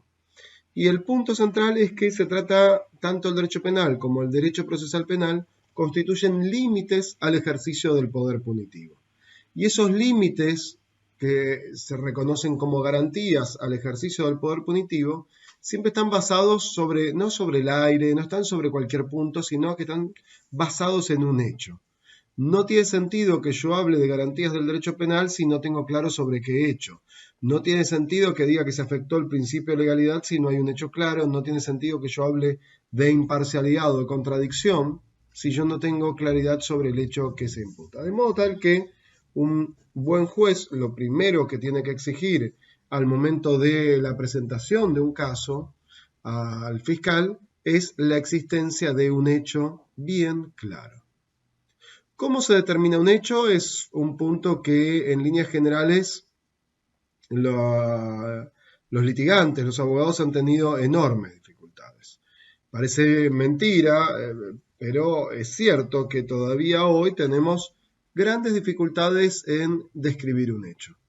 ¿Por qué ocurre esto? Bueno, yo creo que también acá la cultura inquisitiva nos juega un poco en contra y lo que marca es que acostumbrados a un modelo descriptivo en el cual todo se hace por escrito y se describe lo que hay, las acusaciones en líneas generales por falta de capacitación terminaron por internalizar de manera incorrecta que la descripción de la acusación o la descripción del hecho es el resumen del parte policial o es el resumen de la denuncia efectuada por la víctima. Y esto lo que termina por generar es una suerte de resumen de caso, pero no una imputación concreta. Para poder tener claridad sobre este punto, la garantía del hecho, el fiscal lo que le exige, el juez lo que le exige al fiscal es que éste le refiera concretamente cuándo, dónde, quién, qué es lo que hizo, cómo lo hizo. Estas son las preguntas que componen finalmente la garantía del hecho, el hecho concreto sobre el cual se va a acusar. Es sobre ese hecho que responde al cuándo, dónde, quién, qué hizo y cómo lo hizo, donde se va a centrar luego la argumentación jurídica de las partes y la actividad probatoria de las partes. Repito, el gran problema que tenemos y hay que tratar de evitarlo es no caer en modelos descriptivos. Si nosotros no le damos preponderancia a esto al momento de argumentar como parte, si nosotros como juez en el litigio no exigimos del acusador que nos describa de esta manera el hecho, lo que va a ocurrir luego es que las garantías constituidas sobre esa garantía del hecho empiezan a caerse como un castillo de naipes. Siguiendo a Luigi Ferraioli y siguiendo también a Alberto Binder en esta materia, diría que la garantía del hecho lo que permite determinar es que sobre este hecho existen requisitos de verificabilidad, condiciones de verificación y normas de comprobación que responden a esa garantía y que terminan por garantizar todo el sistema penal. Vamos por partes para no marearnos. Dijimos que la garantía del hecho tiene tres dimensiones. Primera dimensión, requisitos de verificabilidad. Cuando hablamos de requisitos de verificabilidad estamos hablando de los principios de primer orden o garantías de primer orden que surgen del derecho penal. La pregunta que estamos haciendo es, no cualquier hecho puede ser pasible de sanción penal. Entonces, en la primera dimensión de la garantía del hecho, lo que nos preguntamos es, ¿qué hecho?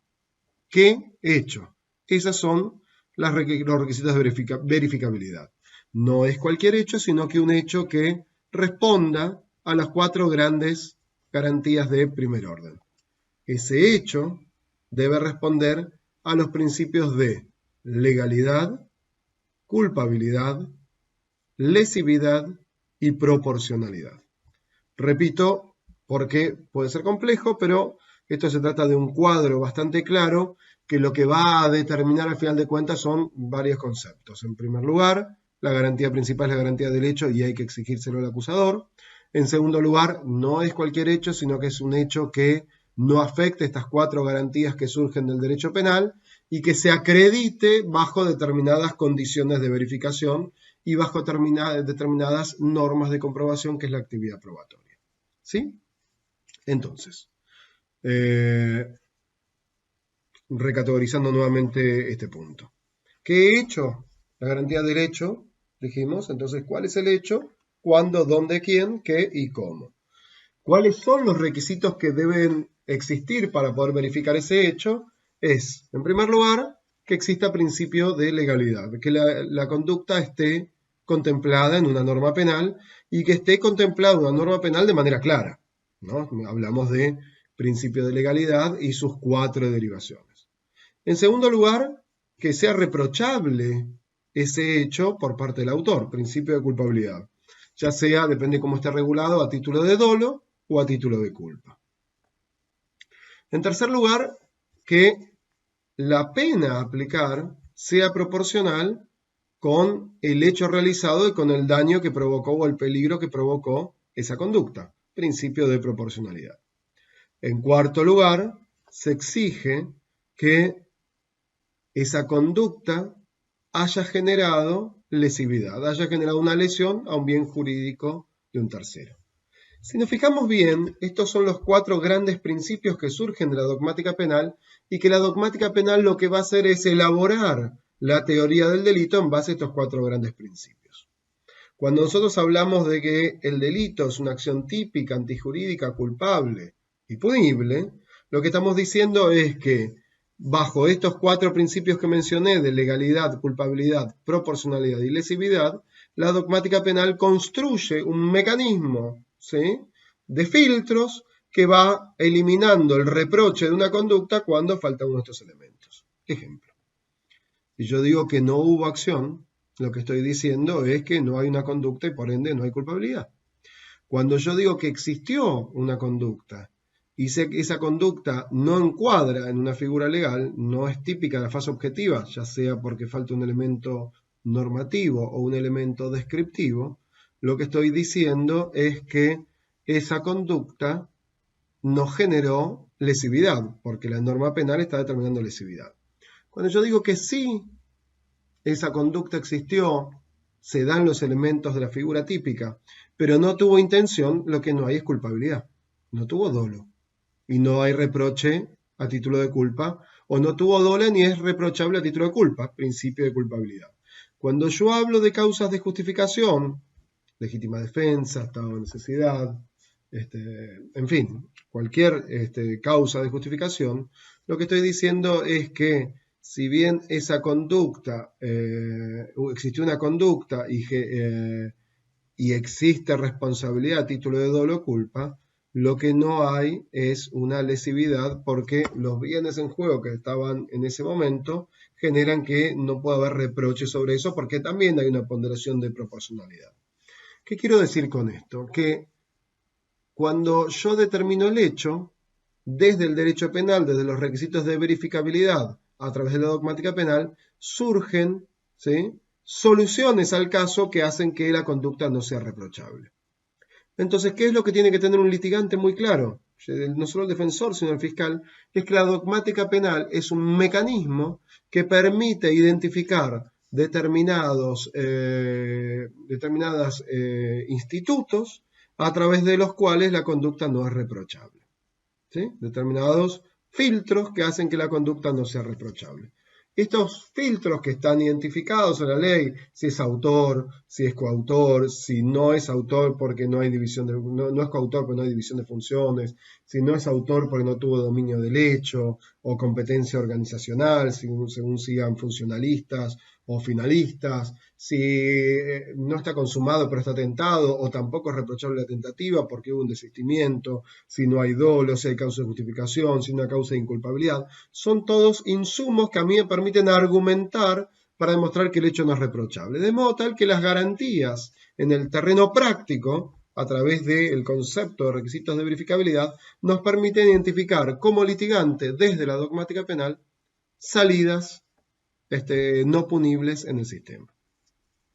Pero un juez y el sistema penal no solo exige que el hecho sea claro y que ese hecho sea reprochable porque está legislado previamente, porque hay culpabilidad del autor, porque hay proporcionalidad entre la conducta y el daño, porque hay lesividad, sino que también exige que ese hecho se debe probar no de cualquier manera, porque como bien dijimos al inicio de estos encuentros, el inicio de hoy, el litigio es un conflicto formalizado.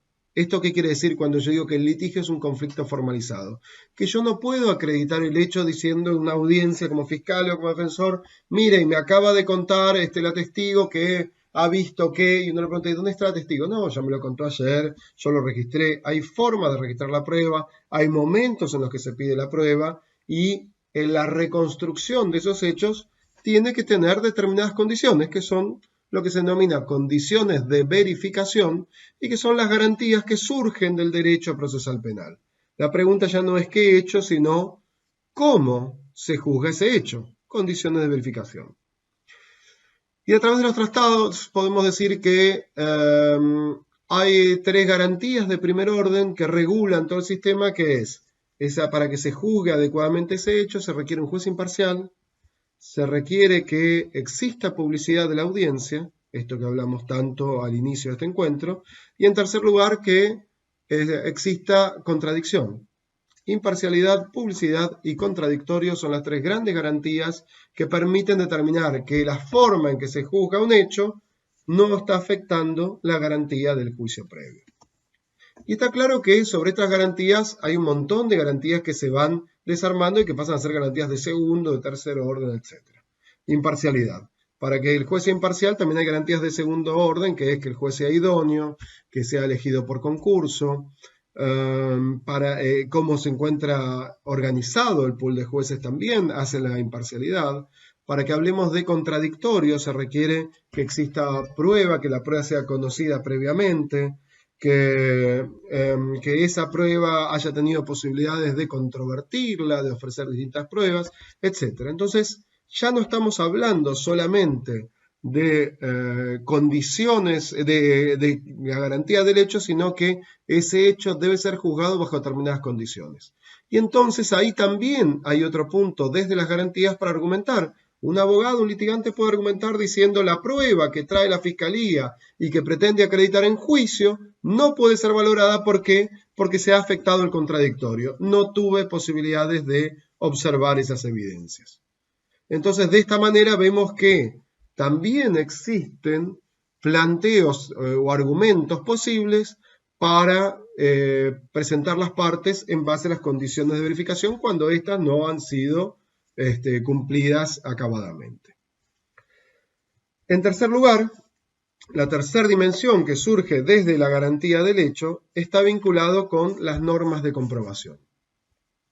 Ya no se trata solamente de tener un hecho, cuándo, dónde, quién, qué y cómo, sino que un juez, frente a planteos de las partes, debe verificar que no se hayan afectado las garantías del sistema penal, del derecho penal, requisitos de verificabilidad, que la actividad probatoria, la actividad se realice ante un juez imparcial, esto es que el juez no haya tenido conocimiento previo de derechos ni tenga conocimiento o contacto con las partes previamente, que la audiencia sea pública y que las partes hayan tenido posibilidades de controvertir la prueba de cargo, condiciones de verificación, sino que también se exige que ese juez imparcial, en esa audiencia pública y contradictoria, la información que ingrese, dimensión de las normas de comprobación, responda a las garantías del contradictorio y a un sistema en el cual el juicio oral termine por generar información de alta calidad. Básicamente lo que quiero decir con esto es que, ¿por qué creemos? Se los voy a hacer con una pregunta. ¿Por qué creen ustedes que hemos elegido el juicio oral como mecanismo para la toma de decisiones? Repito, para dejar un tiempo para que lo piensen. ¿Por qué elegimos el juicio oral? ¿Es una cuestión de modas? ¿Es una cuestión que así como antes se pensó en el sistema escrito, hoy creemos que el sistema oral es mejor y simplemente es una cuestión de criterios y de elecciones y tal vez como una suerte de ida y vuelta, de una suerte de ping-pong el día de mañana estemos de vuelta con el sistema escrito? ¿Creen que tiene que ver con eso? Y la respuesta es no. Justamente nosotros creemos en el juicio oral y hemos establecido el juicio oral porque es el mecanismo mejor que tenemos para generar información de calidad. Ahora bien, si este mecanismo de generar información de calidad permite que en el juicio oral ingrese pruebas y que no tenga calidad cualquier tipo de información, esto pierde sentido. No sé si recuerdan, hace un tiempito, hace una hora atrás, yo les hablaba del primer problema que tuvimos en el sistema acusatorio de primera generación, que como la instrucción era demasiado formal, se permitía que toda la información ingrese luego al juicio oral sin contradicción. Entonces el juicio oral pierde sentido. Entonces no solo vamos a exigir un juez imparcial, sino que lo que vamos a exigir a través de la tercera dimensión son las normas de comprobación que permitan solamente ingresar a juicio oral información de alta calidad. Entonces imagínense la cantidad de argumentos que existen ahora en el sistema de audiencia para dos grandes motivos. Primero, evitar que la información que no tiene suficiente calidad ingrese a juicio oral. Segundo, en caso de que información que creemos que no tiene la calidad suficiente ingresó a juicio oral, mostrar y demostrar en el juicio oral a través de la actividad probatoria la falta de calidad de esa información y pedir luego la invalorabilidad en juicio de esa información. Pero las normas de comprobación, que componen básicamente lo que es el derecho probatorio y diría yo también las herramientas de litigación, esto es, qué información puede ingresar y cómo puede ingresar, se encuentra en América Latina, como ustedes podrán observar en sus países, en un estadio, diría yo, muy de transición. No puedo decir inicial, porque esto sería falso. Los códigos procesales penales latinoamericanos tienen un sistema de derecho probatorio, solo que el sistema que tienen de derecho probatorio es un sistema más bien formal, más bien europeo continental, que lo que hace es verifica un filtro sobre la legalidad de la información y si no hay una afectación de una garantía constitucional, por ejemplo, que no se haya ingresado sin orden de allanamiento a un domicilio y se haya secuestrado un elemento o algo por el estilo, la información ingresa sin verificar si realmente esa información tiene la calidad suficiente para ingresar en juicio oral. Al contrario de esto, los modelos, los sistemas anglosajones, lo que han determinado es que la información ingresa siempre y cuando no sea información prejuiciosa, no sea información poco relevante, no sea información que puede generar confusión en el juez o en el jurado. De modo tal entonces que la tercera dimensión de las garantías de derecho está conformada por el nuevo derecho probatorio, que ahora vamos a dar unos lineamientos.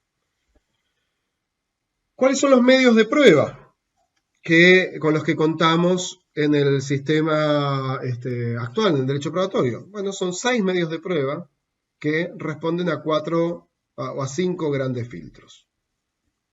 Tenemos prueba testimonial, prueba pericial, declaración de partes, víctima y imputado, prueba informativa, en quinto lugar, prueba documental y en sexto, prueba material. Repito, testimonial, pericial, declaración de partes, que son las que tienen mayor oralidad, y luego prueba instrumental, prueba documental, prueba material.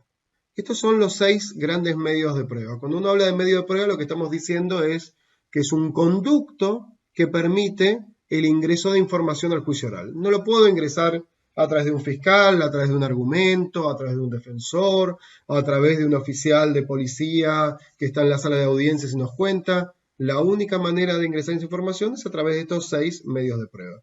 Pero no cualquier información que ingrese en estos 6 medios de prueba va a ser considerada válida.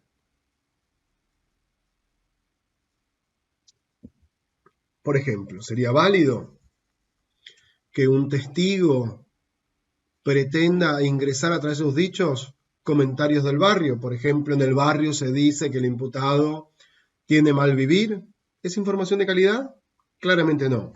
O que un testigo diga, a mí me dijo Juan que vio el hecho y Juan no está en juicio. ¿Es información realmente que se puede controvertir?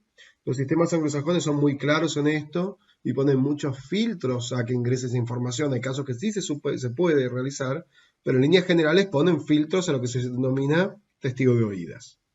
De modo tal entonces que no se trata solamente de tener 6 grandes medios probatorios, sino que lo que tenemos que tener también son filtros a esos medios de prueba.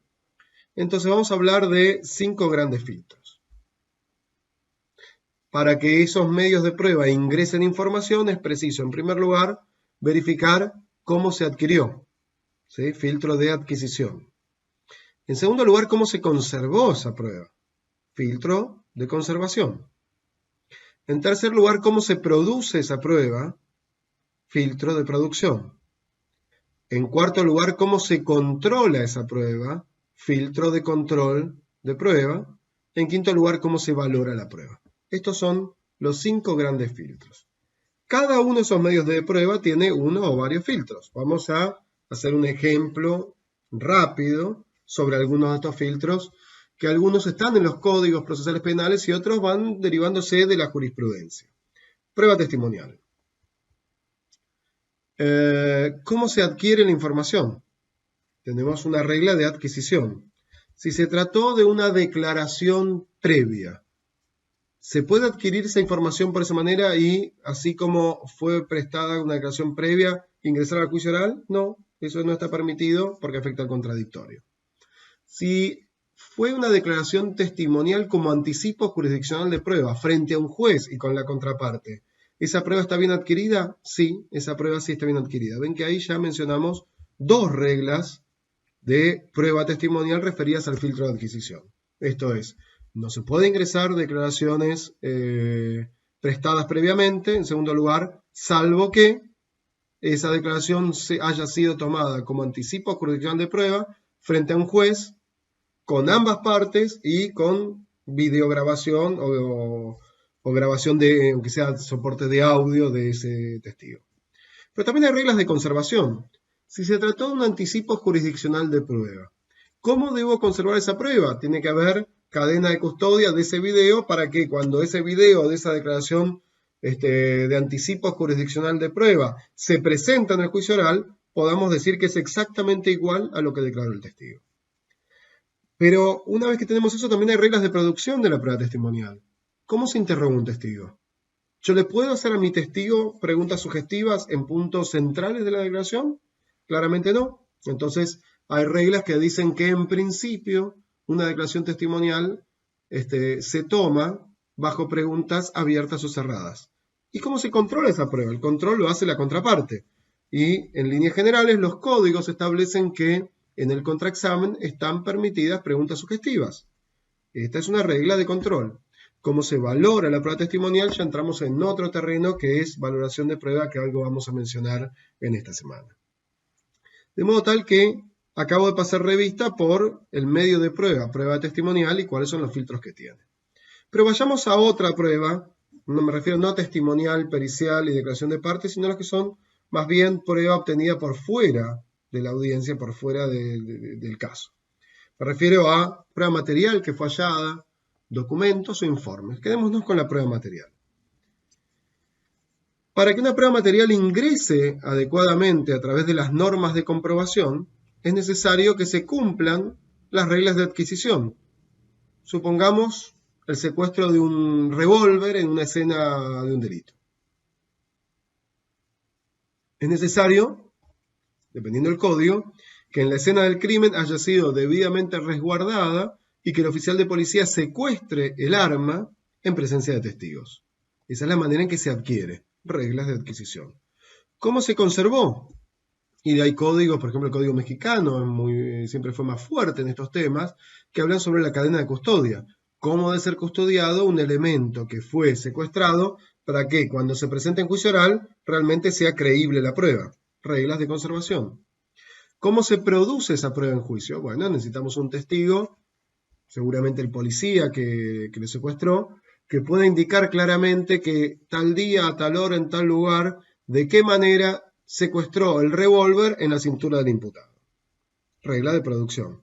Entonces necesito que el testigo previamente nos identifique el arma, cómo era, la describa, nos cuente cómo la adquirió, cuáles son las cadenas de custodia, para después exhibir el elemento secuestrado y que el testigo diga si es el arma o no. Entonces en ese momento se produce la prueba, que es la producción de prueba en juicio. ¿Cómo se controla? A través de preguntas sugestivas, como habíamos dicho. De modo tal que cada uno de los medios probatorios tiene varias reglas, varios filtros de cada uno de estos que hemos mencionado. Será la jurisprudencia, más allá del código, la que vaya estableciendo el alcance de cada uno de estos filtros. Sintetizando, y para que quede claro este punto, este bloque teórico que acabamos de desarrollar, voy a hacer una suerte de conclusión y de síntesis. ¿Por qué hablamos de la garantía del hecho? Porque si vamos a hablar de argumentación, necesitamos saber cuáles son los escenarios donde los litigantes pueden argumentar. Entonces, el primer escenario donde el litigante puede argumentar es que el hecho no es claro. Esto la defensa hacia la fiscalía. El juez del otro lado lo que va a exigir es, señor fiscal, el hecho no es claro. ¿Y por qué es importante que el hecho sea claro o no al momento de argumentar sobre este punto? Es que sobre la garantía del hecho es donde se desarrollan el resto de las garantías. Por eso decimos que la garantía del hecho debe responder a las siguientes preguntas. ¿Cuándo? dónde, quién, qué y cómo. El por qué lo dejamos afuera porque el por qué no es necesario en una acusación, tiene que ver más con la persuasión, pero no es el momento de meternos en ese punto. ¿Y qué puede plantear desde el punto de vista jurídico? Porque vamos a ver que la argumentación puede ser sobre los hechos en sí, el hecho está acreditado o no, y tiene que ver sobre las cadenas de inferencia que es un abogado, o puede ser sobre el derecho en sí, infracción a normas que se exigen, a garantías que se exigen para que un hecho se pueda comprobar. Dijimos que la garantía del hecho entonces tiene tres grandes dimensiones. La dimensión que viene del derecho penal, la dimensión que viene del derecho procesal penal y la dimensión que viene directamente del derecho probatorio. Vamos a la primera. Primera dimensión, dijimos requisitos de verificabilidad. La dogmática penal, en base a los principios de legalidad, culpabilidad, proporcionalidad y lesividad, va a construir un concepto de delito que lo que va a determinar es que cada uno de los supuestos en los cuales o no hay conducta, o no hay tipicidad objetiva, o no hay tipicidad subjetiva, o no hay antijuricidad, o no hay culpabilidad, responde a uno de esos cuatro grandes principios. Entonces aquí vemos que tenemos escenarios de debate dialéctico, de debate jurídico, donde las partes pueden argumentar. Por ejemplo, no hay dolo, no hay culpa, no hay conducta, la conducta existió pero es tentada, hubo un desistimiento, no hubo coautoría porque nunca tuvo dominio del hecho, ni responsabilidad funcional, etc. Todo esto nos abre un escenario posible de argumentaciones. Pero no solo se exige eso, sino también se exige condiciones mínimas de verificación. Para verificar que ese hecho que presentó la Fiscalía se encuentra acreditado, es necesario contar con un juez imparcial en un sistema de audiencias públicos que se haya permitido el contradictorio. Estas tres grandes garantías son las que elaboran el juicio previo. ¿Qué línea argumental se puede presentar aquí? Una parte puede argumentar que el juez no es imparcial, que no hubo publicidad o que bajo algunos de los corolarios del contradictorio ha sido afectado. No pude ver la prueba de cargo, no pude realizar preguntas sobre la prueba de cargo, no pude realizar preguntas de descargo o prueba de descargo sobre esa prueba, son algunos de los supuestos. Y la tercera gran dimensión de las garantías del hecho está vinculado a lo que denominamos normas de comprobación. Entonces, las normas de comprobación, como dijimos, es el derecho probatorio, que estamos en una faceta, en una fase de transición saliendo del sistema europeo continental e ingresando en el sistema anglosajón. El sistema anglosajón lo que determina, a diferencia del sistema europeo continental, una mayor preocupación porque no cualquier información ingresa a juicio oral. Solo aquella información que tiene calidad, y para que tenga calidad se requiere que sea pertinente y relevante. Esto es, que no solo sea pertinente, sino que sea información que no traiga un riesgo de error judicial. ¿Cuándo trae un riesgo de error judicial? Cuando es prueba prejuiciosa o que puede confundir al juez o al jurado. Y entonces veíamos que existen 6 medios de prueba: testimonial, pericial, de partes, instrumentos, documentos, prueba material, que permiten ingresar información al juicio. Pero no cualquier información, sino que hay filtros, porque si no esto ya no tendría calidad. Hay filtros de cómo la adquirí, hay filtros de cómo la conservé, hay filtros de cómo la produje y hay filtros de cómo permití que la controlen, ¿no? Y luego reglas de valoración. Básicamente lo que definimos entonces con este bloque es que cada uno de estos puntos permite también una argumentación concreta en el sistema de audiencias.